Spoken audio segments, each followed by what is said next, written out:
necessary changes that we have been dreaming of. So one can expect a real focus on strengthening institutions, on cleaning the bureaucracy, setting platforms to ensure that good governance is in place.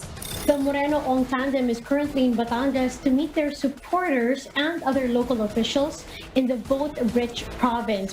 Isko Moreno and Willie Ong are accompanied by Senator Ralph Recto and Aksyon Demokratiko senatorial vets Carl Balita, Samira Gutok, and Joseph Sison.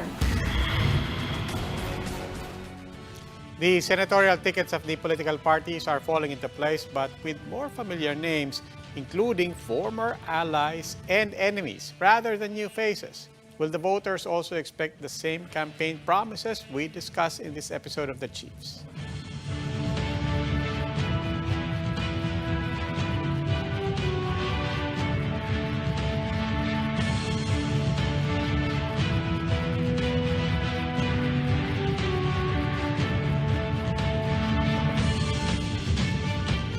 Welcome to The Chiefs. I'm Robbie Alampay. With us online, Lucy Cruz Valdez of News 5. And here in the studio with me, Ed Lingao of One News. Chiefs, good evening. Happy Friday. Hi, good evening. Happy Friday. Happy weekend! Oh, tatlong araw na lang. Sige, kita-kits. Ay, pero, very interesting yung mga, yung mga slates. Kadina. Daming common candidates. Oo. Tapos, parang unlikely partnerships of people who unlike each other. Sige, pangalanan mo. Top of mind. Sino ang unlikely na nakita mo? Malaman yan Trillanes and Binay. Bakbakan ka agad yun. Jejomar Binay under the formerly the Yellow Camp, di ba? Under that. Meron pa. Okay. Trillanes and Zubiri. Muntik na magsuntukan yan 2017. Di ba? Ikaw, Lucy, sino pa doon? Bukod pa doon, sino pa bubulaga sa'yo? Actually, wala pa rin tatalo sa akin kay Bato eh. Talagang, what? Saan ang galing meron pang yun? may isa pa. Baka malimutan natin. Si Gordon tsaka si Dilima. Di ba? Oh yeah, that's right. Di ba? Especially about the double death squad investigation at nag-threaten pa si Gordon at one point to file an ethics complaint against Dilima. Yeah, and what's also interesting is I think 5 doon sa mga binanggit na natin. Sabi ko nga kanina kay Senator Zubiri, 2 na lang, bibingo na eh. 'Di ba? Dahil so may Venn diagram nga tayo pinapakita. Yung 5 yon were our guest candidates by 3 of the major so Lenny Robredo, Ping Lacson, and Manny Pacquiao. 'Di ba? Anyway, yon wala doon sa mga binanggit ko. Itong guest natin, di ba? Ito naman, itong partidong to, wala doon sa mga. We begin tonight with Aksyon Demokratiko Chairperson Ernest Ramel. Good evening, Mr. Ramel. Hi, good evening. Good evening, sir. Mr. Ramel. Ed, hi. Apo, Everybody. Sir, alam naman natin, kandidato niyo for President Isko Moreno. Pero total, nag-upisa tayo sa Senate slate. Kumustahin natin. Kayo naman, ang Senate slate ng Aksyon Demokratiko, kamusta? Well, we have right now 3 as earlier identified by your newscast. It's Samira Gutok, and Carl Balita, and Jopet Sison. Relatively new names in politics, of course, except for Samira who ran in 2019, but still quite new in politics. And they offer something different than the usual names that you've discussed earlier. Pero yung topic natin, yung nag-umpisa hindi sa different nag-umpisa sa mga old familiar names. Pero alam naman natin, nagpupunuan lahat ng kandidato with itong tinatawag na guest candidate. Meron din ba kayo mga guest candidate, and will there be overlaps with the slates of the other parties? Yung 5, baka yung 5. You know what, we don't wanna categorically say that we won't accept guest candidates or close our door to possible candidates that will also be part of the senatorial lineup. But earlier, we already discussed this, and what we wanted is that if you really are supportive of Mayor Isko Moreno, then you should stick with him. We don't want a senatorial candidate who's in this lineup or in that lineup or going to a stage with this presidential candidate, and the next day he'll be in a stage with this presidential candidate. It's something that we don't really want to happen. Dapat or exclusive. We don't want to have. Yes, so gusto niya exclusivity.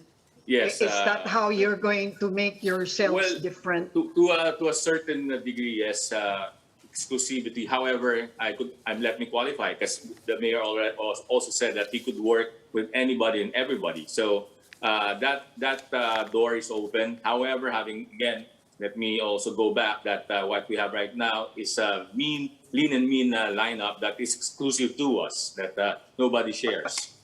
Okay, the lean and mean. I mean, everybody's saying lean and mean, but really, it appears to most people that it's simply a problem of not being able to find enough people to complete the slate.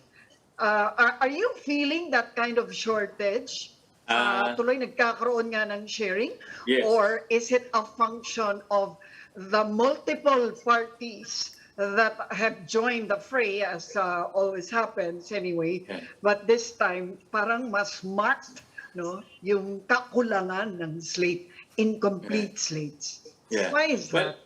Well, you could say that, we're leaning, but the others just fill their slates with the same name. So we'd rather have a party that or a lineup that's more exclusive. Now, to answer your point of probably you're right, because we have a six-field fray right now running for president, and probably there's a shortage of what they think would be winnable candidates, or candidates that could have a possibility of winning.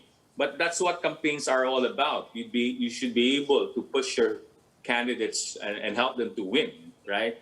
Not necessarily just get the old names and then hope that they will work with you hope that they will work with you during the campaign. I think it's interesting that you don't want to be sharing candidates, at least offhand. You don't want to, you seem to don't want to share candidates precisely because how can you have one candidate with one presidential ball on one day and with another presidential ball on another day? What does that tell you about Philippine politics? What does that tell you about our political parties? We did discuss this in a different interview, and so it's kind of frustrating, really, that we have such political party system that we have right now, and that's why Action has always been pushing for a political party reform for a time, political party reforms for a time now, and I think the next administration should revisit the possibility of looking closely into our constitution, to the political provisions contained therein.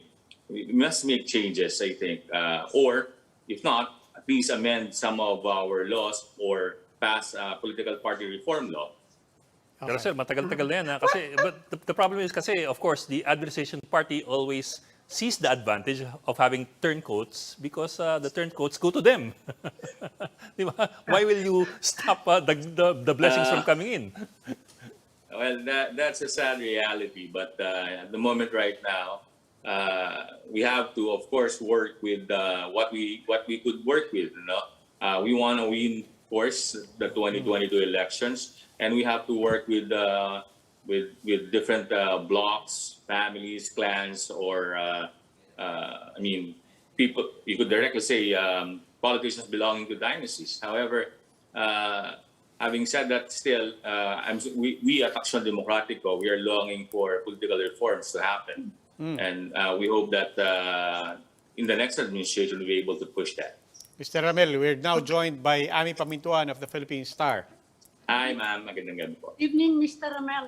Mr. Ramel, nung nag-uumpisa yung campaign and when Mayor Isko declared, ang sabi ng party niyo mukhang humahaba yung pila ng mga gustong mag-member sa party. Kumusta ngayong nag-file na si Vice President Leni Robredo? May impact ba sa inyo? Bumagal ba yung pila? Umiksi ba? O tuloy-tuloy mo rin yung pagdami ng tao? As far as having issued the nominations are concerned, we had more than we're a small party. Obviously, it's a huge jump from 2016 and 2019, we had around almost 4,000, more or less, no, candidates jumping ship from different political parties nationwide. And it hasn't stopped. In fact, there are candidates from different provinces or different municipalities or cities who wanted to be adopted by the party despite not having been able to file under our umbrella. So they want to be adopted because they believe that the party, the party's principles, and they also believe what Mayor Isko Moreno stands for. I wonder if you have criteria set for, the selection of senatorial balls. I just wonder if winnability is it's a major factor there, because obviously that's what senatorial balls are scouting around for, a party that will carry them, a party or parties that will carry them. And of course, vice versa, no? Yung political party rin naghahanap ng mga magiging potential allies nila kung manalo. I suppose that's the strategy, right? But which would be a more important or significant criterion? Is it the winnability, or is it alignment with your platform? Well, with us, it's very important that you have an alignment with our principles, with our platforms, and of course, you must have a very good working relationship, or at least a good chemistry with our standard bearer. If, you have to really have to work well with each other. So these are the things that we also look at. But winnability, we understand that. But then again, like you said earlier, once a new president is ushered in, I mean, senators, congressmen, they all line up to be part of your party, or to be part of, at least to be an ally of your administration. So I think for us, we need not get, I'm not closing the door, but we need not get everybody and anybody who wants to run and be part of a slate. It's very important that we all agree on the stand and principles and the platform of our candidate. Okay, Mr. Ramel, let's go to your main candidate, Isko Moreno, the Manila mayor running for president. Kamusta po? How would you assess his, past 2 weeks? And certainly the week since the filing of candidacy, so relative to everybody else. Kasi after the filing last week, di ba? Parang may banat ka agad, may maahang na salita. Tapos at the start of this week, may konting kabig. We could perceive, may konting kabig. Tapos kanina he was in Batangas, he was in fighting form again with, I think, more measured words. But how would you assess his performance so far? Well, I think, again, it's still early in the campaign, but Mayor Isko Moreno of Dumaguete is doing very well. He's able to get his message across, what he really wants for the country. He could get them, he could make our people listen. It's just that sometimes I don't want to blame the media totally, but sometimes what the good things that you're saying are not being reported, but what are being reported are what could create rifts, or what could make for a good read, right? So like when he qualified his statements, his stance about the Marcoses, like when he is being a Duterte-like candidate, or a secret candidate of the administration. So these are, he has categorical answers for them earlier on, but the media didn't pick them up. Instead, it was other things were focused on. Pero sir, well, how exactly was it explained when he said na away pamilya lang yan ng Marcos and Aquino? I mean, how else would that be explained? Yes. Again, he was speaking about let's move on from that conflict, that narrative of Marcos, Aquino, and then the DDS, Dilawan. He wants everybody to move on from that narrative, and let's instead focus on the narrative that matters most to a lot of Filipinos, the majority of the Filipinos, and that's solving the pandemic, livelihoods, jobs, housing.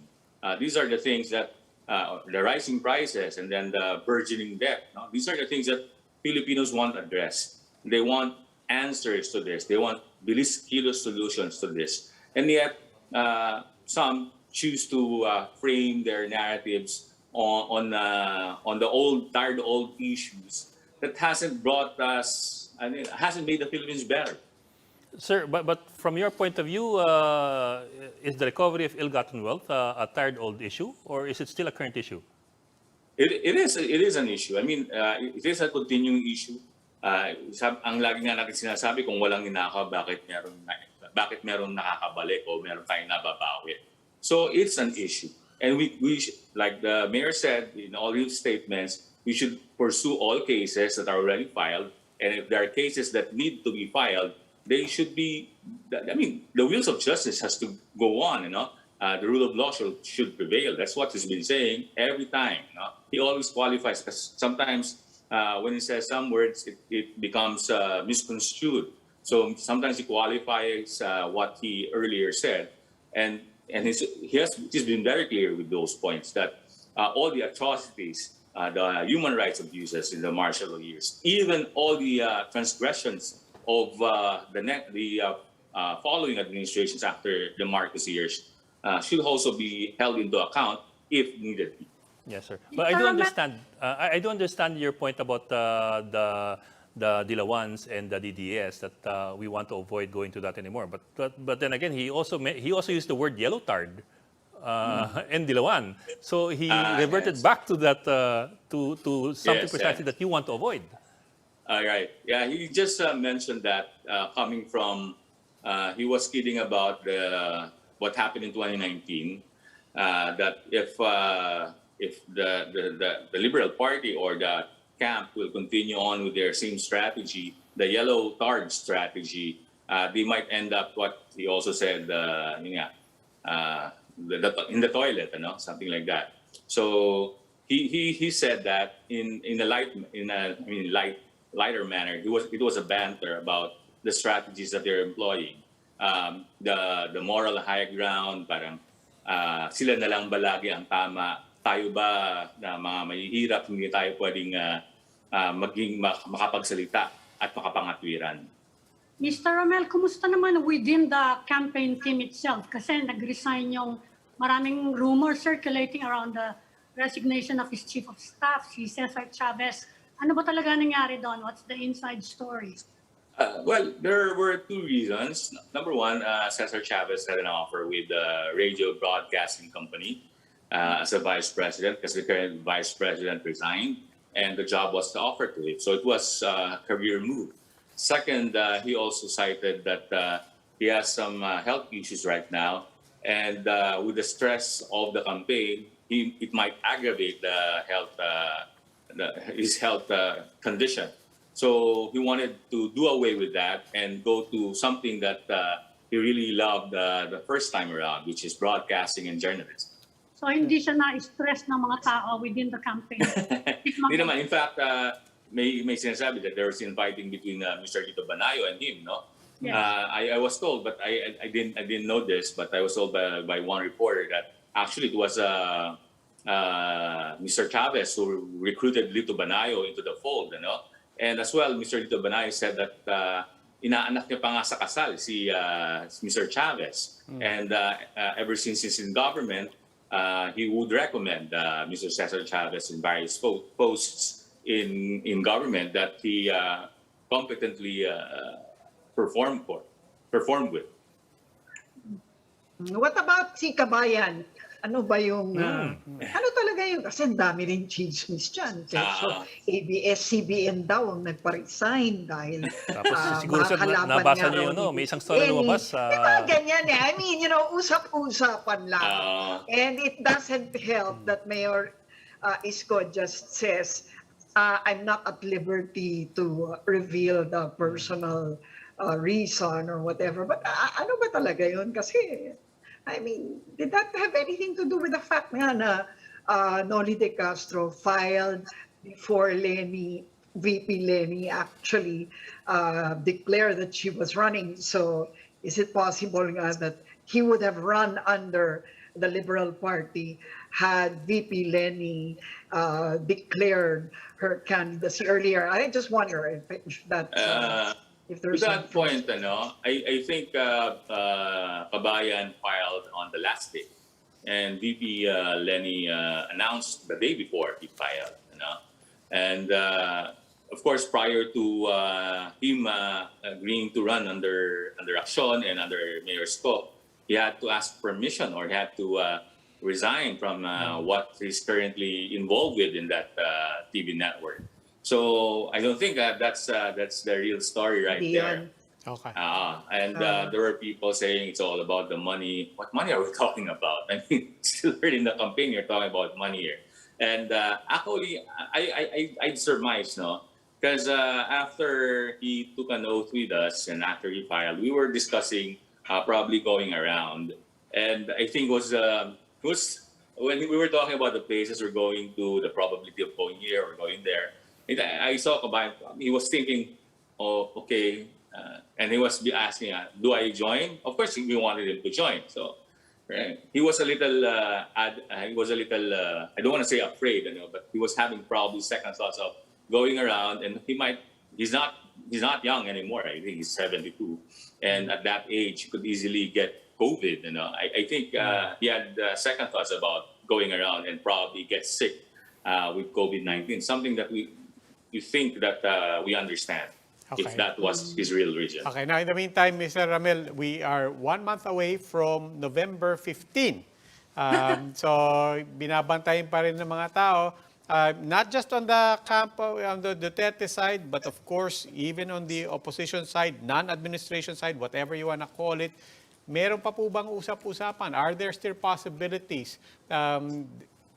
People are still bandying about unity efforts and so on. From what you're seeing, what's still possible on your side? You know what?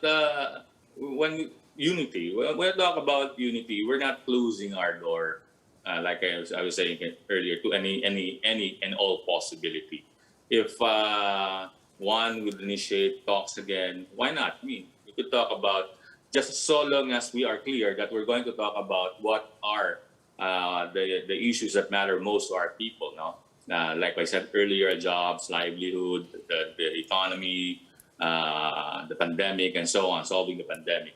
And they should agree that Mayor Moreno wants bilis kilos. Mabilis dapat lagi ang solusyon, mabilis lagi dapat ang pag-aksyon.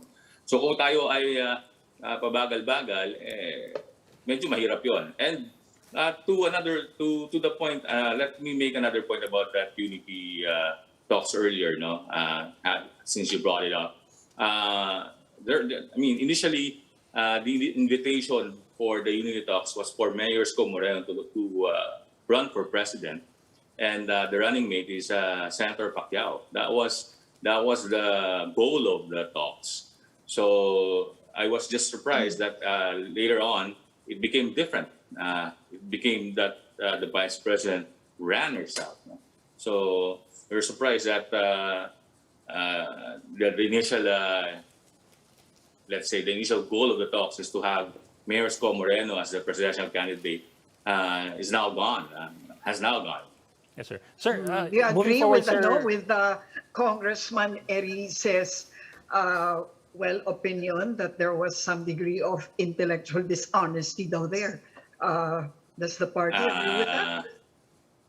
I don't want to use that intellectual dishonesty, but I'm also quite aware of what's happening on those talks. Aside from what our campaign manager is saying, Ito Banay is saying, I also have friends within the Liberal Party, and some of them are saying that ito yung pinag-uusapan, ito sana yung direksyon, gusto niya na ang tumakbong presidente, yung presidente ninyo, and then ang gusto niya, ang running mate ay si Senator Pacquiao. So, ganun yung pinanggagalingan lagi, So for a few months, it has been what's the discussion, So nagulat na lang kami that after they had their final one-on-one talk 2 days prior to Mayor Sco's declaration for running for president, that talk was very cordial, and the vice president, I think, still committed to support Mayor Sco.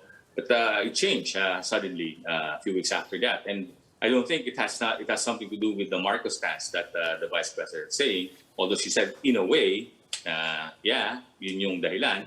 But I don't think that was it. We don't think that was it.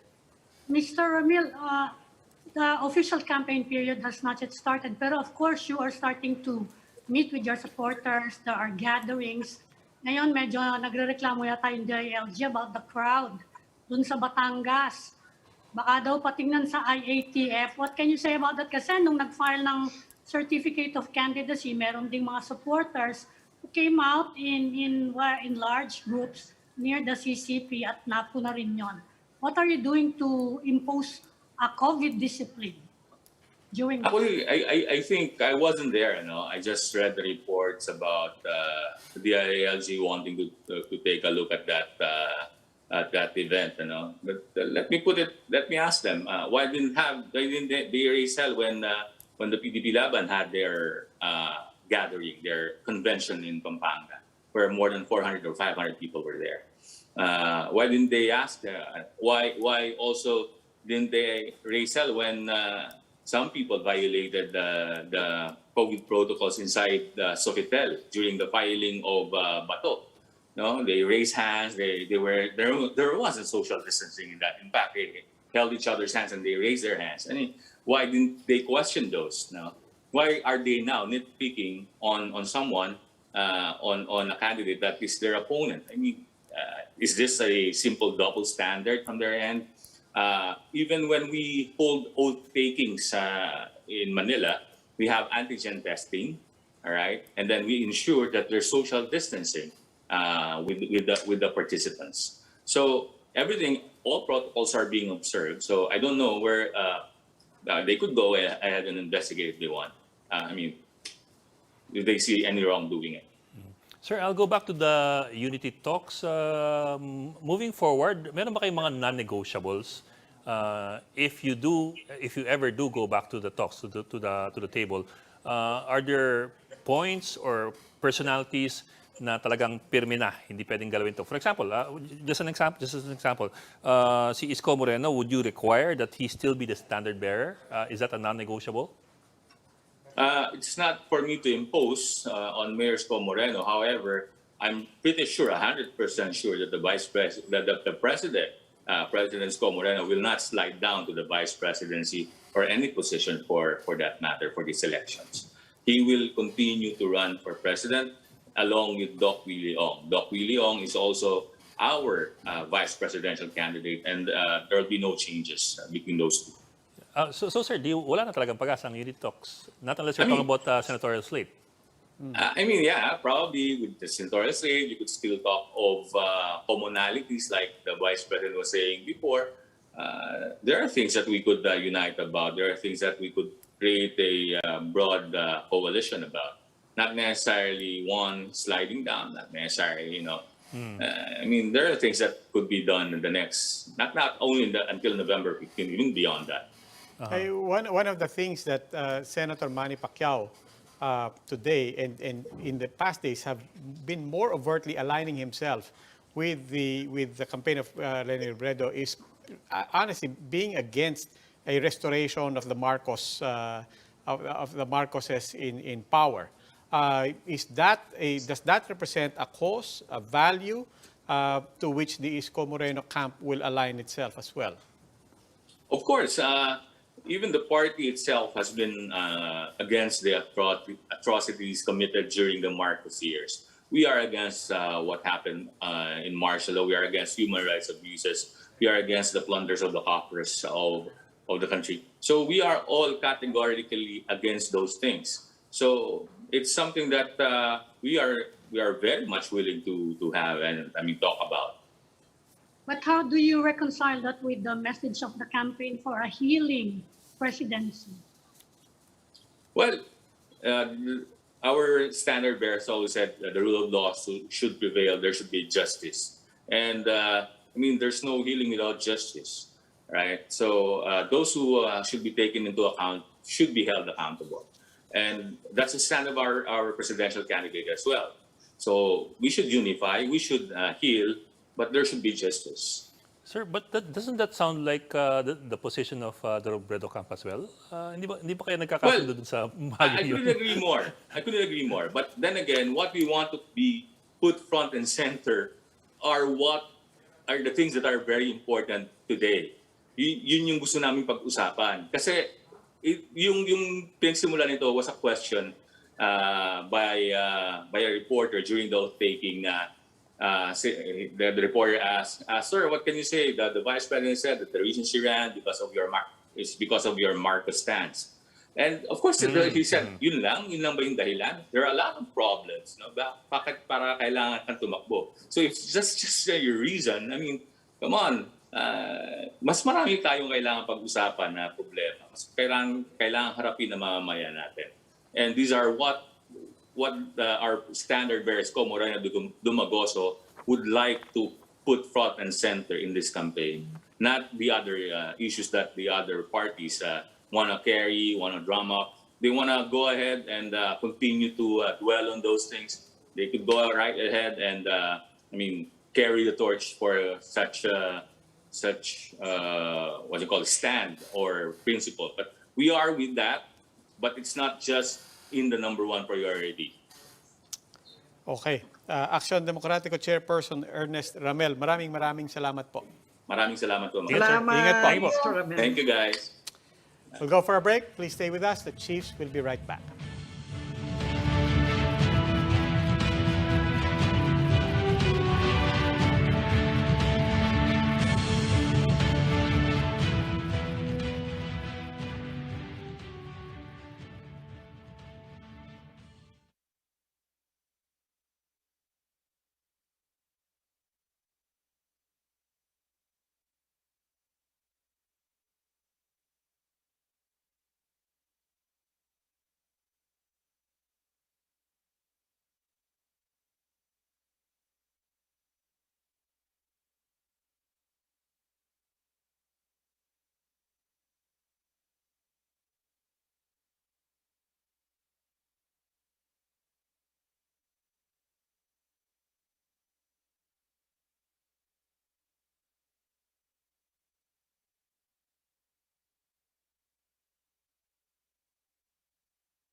Welcome back to Chiefs here on One News, and now joining us is Commission on Human Rights Executive Director and Spokesperson, Attorney Jacqueline Ann De Guia. Good evening, Attorney De Guia, and thank you for joining us. Yes, it's Good evening, ma'am. Good evening, ma'am. Good evening po. Yes, good evening, Ed, as well as the rest of the chiefs. It's our pleasure again to be back in your show. Attorney, well, we of course do want to talk about Chito Gascon, who passed away over the weekend, and his legacy and all the ideas that he left behind after all these colorful years, these past 5 very colorful years. But let me take first a bit of a broader picture of where we are right now as far as human rights are concerned. Actually, ganun kasimple. Where are we right now? I'm not talking about human rights as a body or as a commission, but where are we as far as human rights are concerned in terms of human rights as a value or an idea or a perception in the Philippines, especially after 5 years going to 6? And I would say that there's a significant improvement. No, when Chair Chito started, we do remember that human rights, the very notion of human rights was being attacked. It was quite absurd that it wasn't understood by the public, and at the same time, even the mandate of the CHR was also misunderstood by the public. Many also thought that Filipinos did not put premium on human rights. But we saw when CHR was defunded that there was public uproar. So it was quite surprising that people said we value our human rights. and we want a strong national human rights institution. There were a lot of human rights issues in the past 5 years. We've seen how the CHR has acted on these cases. Similarly, how civil society and how the public has also shaped the narrative about the war on drugs. There was a clamor internationally for accountability. However, we also saw that in terms of civil and political rights, there were more attacks on journalists, there were more attacks on lawyers. There was also a lot of other people being killed, human rights defenders, vilified. And then COVID-19 came, and one of the challenges at the onset of the pandemic was the peace and order response of the government. But later on, there was also a shift in that regard. We saw that slowly there was a more humanitarian approach to the pandemic. So I would say that in terms of understanding human rights, in terms of putting a premium, in terms of the interest of human rights, there's an improvement. But of course, there still remains to be a lot of challenges, most especially in terms of cases. Attorney De Guia, maraming salamat po for that assessment. I do want to go straight also to my question about the institution. And particularly, immediately after Chito passed away, it was a personal sadness on my part, but I'm also, unfortunately, you also immediately think, oh my God, sinong papalit kay Chito? So I want to understand just very clinically the process for that, di ba? So Chito's term should have ended in May 2022. So may butaw pa yung term niya. What happens in the interim?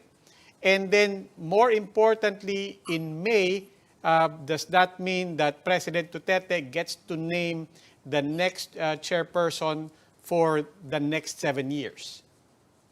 Well, Robert, first we have to remember that the CHR is primarily a collegial body. So right now we still have 4 commissioners, and they're very competent, they're very dynamic, and they're very much committed to the cause of human rights. We have right now Commissioner Leia Armamento, who represents the government, having come from DOJ. And then we have Commissioner Gwen Pimentel Gana. She came from the legislative, and she has advocacy on child rights. And then we have Commissioner Totsi, who is from Libertas and a lawyer himself. And then Commissioner Karen, who is an insider. And so the commission continues to run independently and on a day-to-day basis. There are 2 possibilities. Either the president appoints a new chairperson, and then or the president chooses to, in the next administration rather, there will be a new set of commissioners. In the next administration, you said, because I know there's that dilemma. I've been asking different So on the one hand, kung may matatapos ang official term ni Chito Gascon and yung interim hanggang dun lang, no? But by May, as we all know, we're entering into elections. So there's an election ban on appointments. At the same time, there's a law against midnight appointments prior to the next administration. So does that mean that, nabanggit nyo, next administration, yun talaga ang sinasabi sa batas, the next administration, or does the president have both legal and political leeway here to be the one to appoint the next chairperson? Well, it's the next administration, Robbie. Okay. Because as you pointed out, there is a midnight ban on appointments, and there is no vacancy up until May 5, and therefore any appointment prior thereto would be void. So there will be no imminent need to replace Chairman Gascon right now. Okay, Yes. so I see. Okay, I understand that you also went through budget hearings around the time of the death of Chairman Gascon. No? I just wonder now how that's going to move forward after his death. Is there anything that you fear might move it back from where you had been at least pushing it to be? Yes, Luchi, it's very remarkable that Chair Chito made it a point to be present in all budget hearings of the CHR, even during the time of the pandemic, even when we knew that there was surge of cases and there was danger of him getting COVID from those hearings. He really wanted to attend physically to send a message that he is representing the institution, that he is giving the legislative the proper courtesy that they deserve. And he really wanted to answer all of those questions being posited to him. Unfortunately, during the next budget hearing in the plenary of the Senate, specifically, he won't be joining us anymore. But we are confident that the legislative will continue to be supportive of the CHR as it was in the previous years. It's quite ironic that after the CHR defunding, we've had more resources from the legislative to allow us to do more important work in the institution, and we are hopeful that they will continue to do that. Attorney, apart from the pandemic, of course, we're all preoccupied with the elections. You think human rights, considering what's happened in the past 5.5 years, you think human rights will be an issue in the campaign and in the vote itself? It is, and it is, and it should be an issue. People fail to realize that when we talk about the elections, the social contract theory is very much relevant. In exchange for the votes, candidates promise to deliver public services that pertain to human rights. It's election season soon. Right now, we are in the middle of it. They'll start campaigning. They will be committing to have more health centers. That's the right to health. They'll be committing more schools. That's the right to education. They'll be committing SSS and GSIS benefits. That's the right to social security. So definitely, human rights should be a main issue in the upcoming elections, and we should vote wisely. We should make sure that those whom we elect will put foremost a human rights agenda. But what about human rights in terms of peace and order? You know, the aspect of human rights that we associate most with Rodrigo Duterte. You think it will be an issue for voters? Well, Abby, I do hope that the voters will be more discerning. There is actually a win-win situation in making sure that we are safe, and yet the approach is human rights-based. The PNP has come up with a human rights-based manual police operational procedure.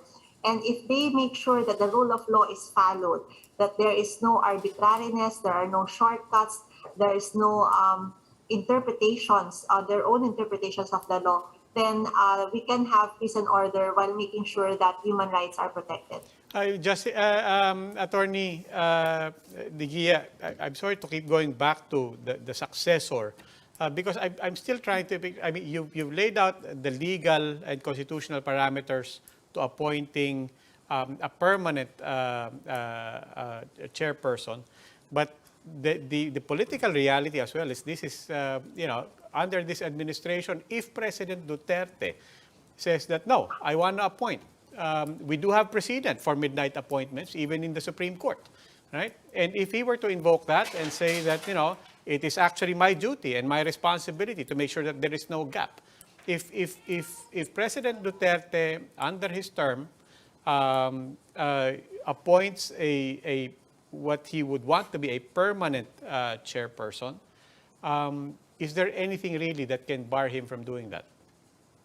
Well, probably not. No, nothing will stop him. But the public is very vigilant, as well as civil society. Quo warranto can actually be instituted to question the appointment of the commissioners when there is no vacancy and when there is no legal basis to do so. And then second, the second point that I would like to make is that right now the government is in a better position to prove that it is strengthening the institution rather than weakening it. Under the UN Joint Program Cooperation Agreement signed recently by the DFA, the DOJ, as well as the United Nations, they have committed to strengthen institutions and to pursue their human rights agenda. And they have to demonstrate sincerity and commitment in doing that. That would also illustrate that they are serious about reforms in the country so that international mechanisms will not proceed. Attorney, what accounts for your optimism that human rights has been getting a boost in the past few years? Kasi sabi mo nga kanina, you're getting more resources now eh. But yeah, I remember in the first 2 years, talagang sunod-sunod lang bakbakan dyan, and it came to the point of the defunding. So what right. accounts for this apparent or what you observe to be a change in attitudes? Is Yes. there something tangible here that we can account for? Yes, Ed. So there was a CHR defunding. We do recall that very clearly. And then there was public uproar. And then we went to Senate. And then senators were very willing to support the CHR. They had their own advocacies. And so they gave us increased budgets to pursue that. And that was sustained in the following years. And then they also saw that we needed to increase our visibility in the grassroots level, so they made sure that we had the resources for that. In fact, there has never been a time there in the history of the CHR where we were able to improve our number of vehicles, our infrastructure, and so we are thankful also in that regard. Attorney, you mentioned the pandemic, human rights in the pandemic. Does the CHR have any position on mandatory vaccination and on limiting the mobility of people who are not yet fully vaccinated? Well, there's no direct answer to that issue. It's quite complicated. Well, first of all, we do advocate for vaccines for all. No one should be left behind. That is the real remedy to the pandemic that we face right now. However, we also do realize that there is legal basis for requiring vaccines for the people if the government uses its police power.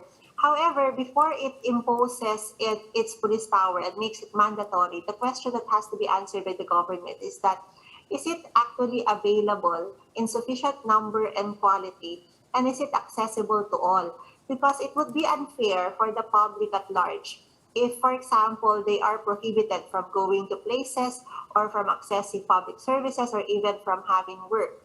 If, for example, those vaccines are not really available to them.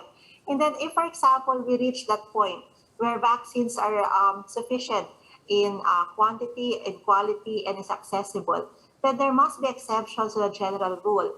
We must be mindful that there may be some medical reasons which will hinder people from getting vaccinated. There might be religious or cultural reasons that we have to take into consideration. But eventually, we do want everyone to be vaccinated because rights come with obligation. So it's not only the right to protect ourselves, but also to protect others from COVID-19. What about restricting the mobility of the unvaccinated? Only if we have already a sufficient number and quality of vaccines can we do that. And we do hope, again, that there will be exceptions to those rules. We have to employ a humanitarian approach. There's no hard and fast rule when it comes to the issue of vaccination.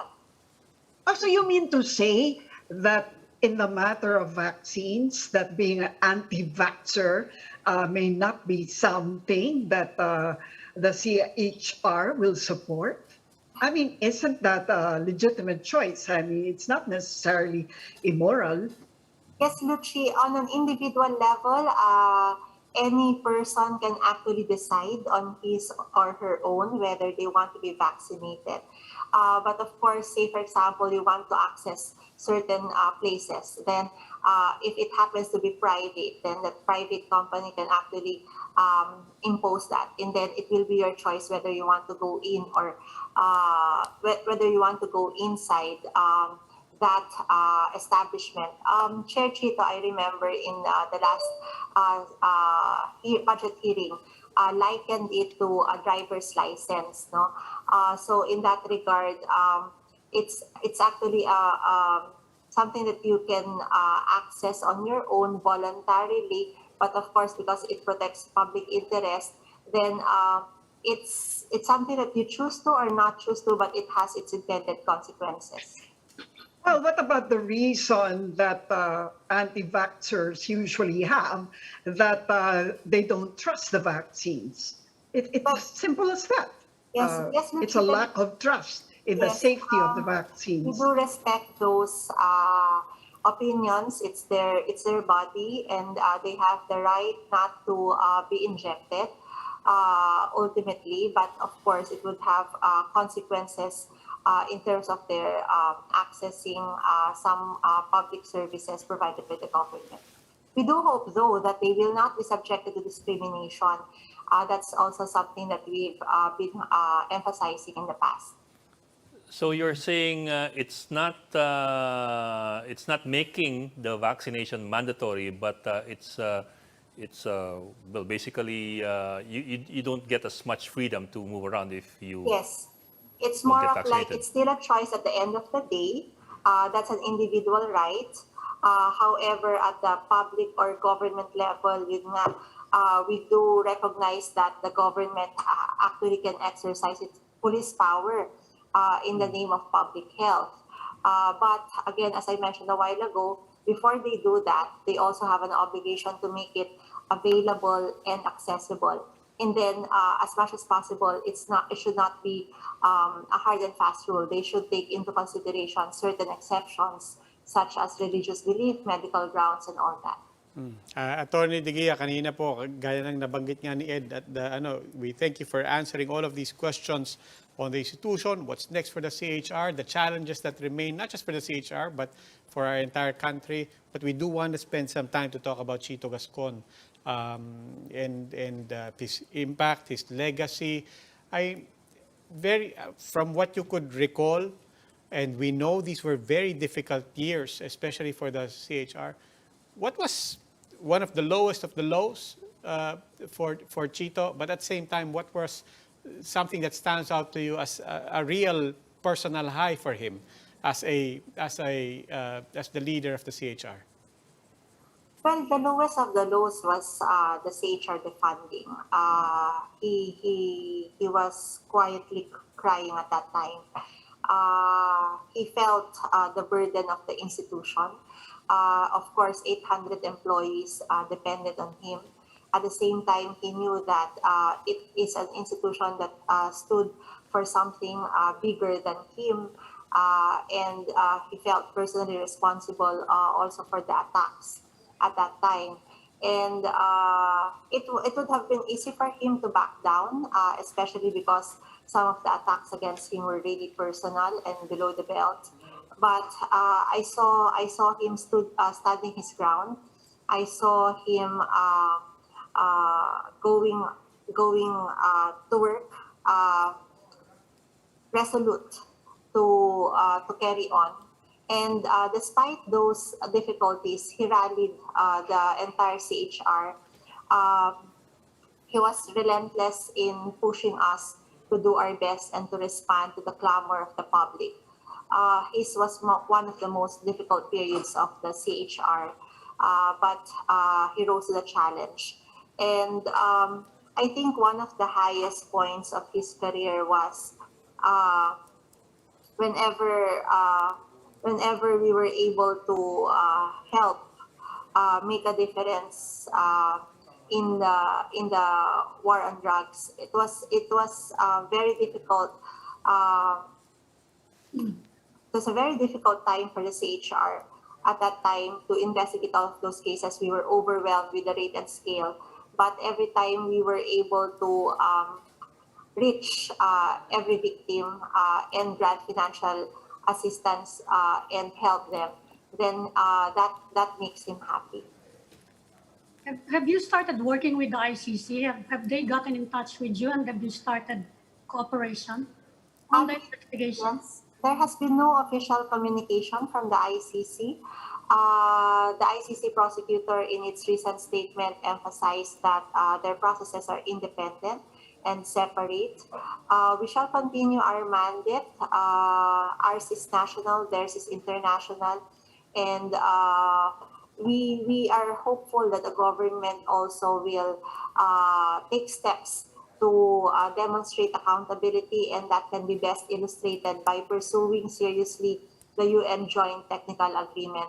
And the PNP and the DOJ is starting on that regard already, but we hope to see more cases being opened and the report being shared with the public as well. When the president steps down after his term, what can the CHR do, or are you planning to do something in terms of, well, maybe making him account for it in the courts? Meaning, are you going to, will you be in a position to actually file those cases? Are you going to do something?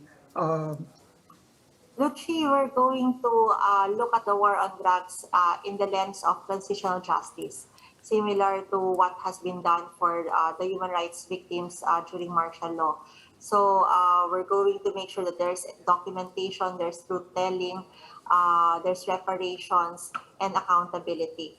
At the end of the day, CHR is primarily an investigative body. We rely on the DOJ, we rely on the Ombudsman to act on our recommendations. We have transmitted already our report to the DOJ pertaining to the war on drugs. We are hopeful that they will ensure accountability, that they will demonstrate transparency and openness, and act on our recommendations. Okay. Attorney Jacqueline De Guia, Executive Director of the Commission on Human Rights. Attorney, maraming salamat Thank you po. very much. Thank you It was po. a Ingat. pleasure. Mabuhay po kayo. And that's all for this special edition of The Chiefs. We hope what was discussed here will keep the conversation going. Before we go, a reminder to everyone, mask on, wash hands, stay safe, Philippines. I'm Robbie Alampay. I'm Ami Pamintuan of the Philippine Star. I'm Luchi Cruz Valdez of News 5. I'm Ed Lingao, and we are One News.